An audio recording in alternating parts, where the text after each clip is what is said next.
এই রিপোর্টের ভিত্তিতে 1861 সালে মানুষের ঘর থেকে বাড়ি থেকে কোরআনের কপি খুঁজে বের করে, মসজিদ থেকে খুঁজে বের করে 3 লক্ষ কোরআন কপি 1861 সালে জ্বালিয়ে পুড়িয়ে দিয়েছিল ইংরেজরা।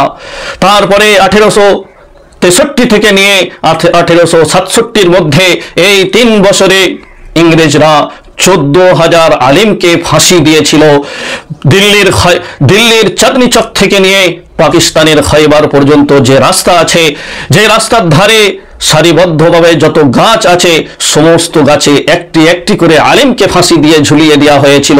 এ ছিল ইংরেজদের নির্যাতন, নিপীড়ন, অত্যাচার, যেটি সহ্য করেছিল আলেমরা, ওলামারা এই দেশের জন্য, দেশের প্রেমের জন্য, দেশকে স্বাধীনতা করতে, দেশকে মুক্ত করতে ইংরেজদের হাত থেকে।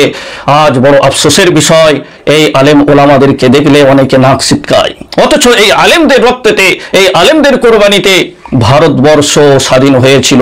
এদেরই নেতৃত্ব, এদেরই কোরবানি বেশি ছিল, যার কারণে ভারত ওই পশুত্ব ইংরেজদের হাত থেকে রেহাই পেয়েছে।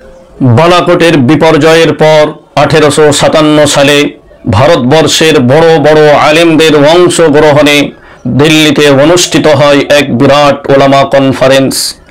এতে উপস্থিত ছিলেন আল্লামা জাফর থানেশ্বরী, মৌলানা কাসেম নানথবি, মৌলানা রশিদ আহমদ গঙ্গোহী, মৌলানা বেলায়েত আলী ও হাজি ইমদাদুল্লাহ মুহাজিরে মক্কি।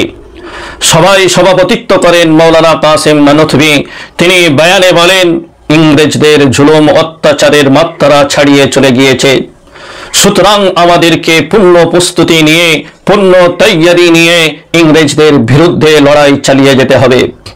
শ্রোতাদের মধ্যে কেউ একজন উঠে সওয়াল করলো, প্রশ্ন করলো যে আমাদের অস্ত্র, আমাদের সেনা ইংরেজদের চাইতে বহু কম, আমরা কিভাবে তাদের মোকাবেলা করব?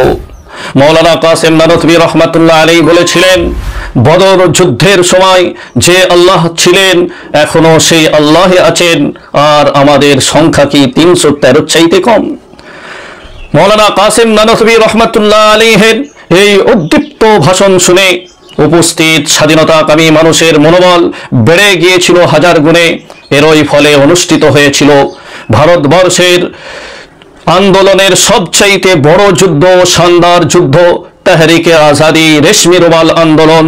এর নেতৃত্ব দিয়েছিলেন আল্লামা জাফর থানেশ্বরী রহমাতুল্লাহ আলাইহি ও হাজি ইমদাদুল্লাহ মুহাজিরে মক্কি। তুমুল সংঘর্ষ, লড়াই শুরু হলো ইংরেজদের বিরুদ্ধে।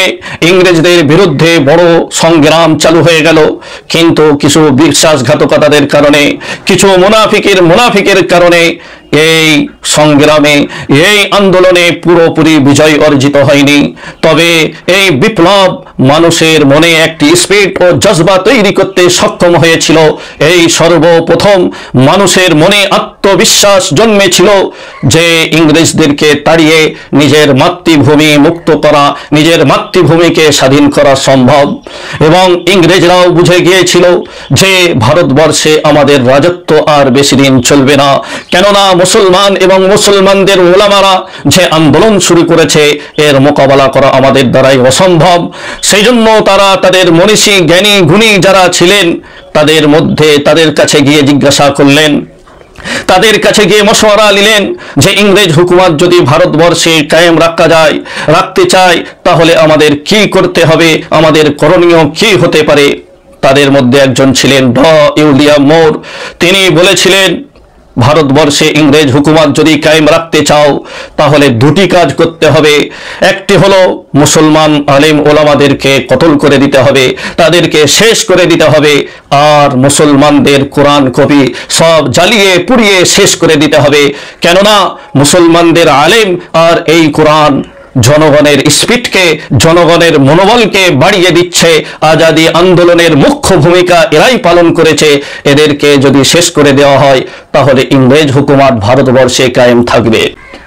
এই রিপোর্টের ভিত্তিতে 1861 সালে মানুষের ঘর থেকে, বাড়ি থেকে কোরআনের কপি খুঁজে বের করে, মসজিদ থেকে খুঁজে বের করে 3 লক্ষ কোরআন কপি 1861 সালে জ্বালিয়ে পুড়িয়ে দিয়েছিল ইংরেজরা। তারপরে 1863 থেকে নিয়ে 1867 মধ্যে এই 3 বছরে ইংরেজরা 14,000 আলিমকে ফাঁসি দিয়েছিল।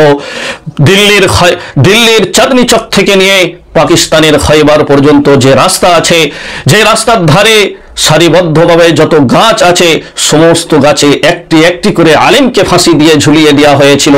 এ ছিল ইংরেজদের নির্যাতন, নিপীড়ন, অত্যাচার, যেটি সহ্য করেছিল আলেমরা, ওলামারা এই দেশের জন্য, দেশের প্রেমের জন্য, দেশকে স্বাধীনতা করতে, দেশকে মুক্ত করতে ইংরেজদের হাত থেকে। আজ বড় আফসোসের বিষয়, এই আলেম ওলামাদেরকে দেখলে অনেকে নাক ছিটকায়, অথচ এই আলেমদের রক্তেতে, এই আলেমদের কোরবানিতে ভারতবর্ষ স্বাধীন হয়েছিল।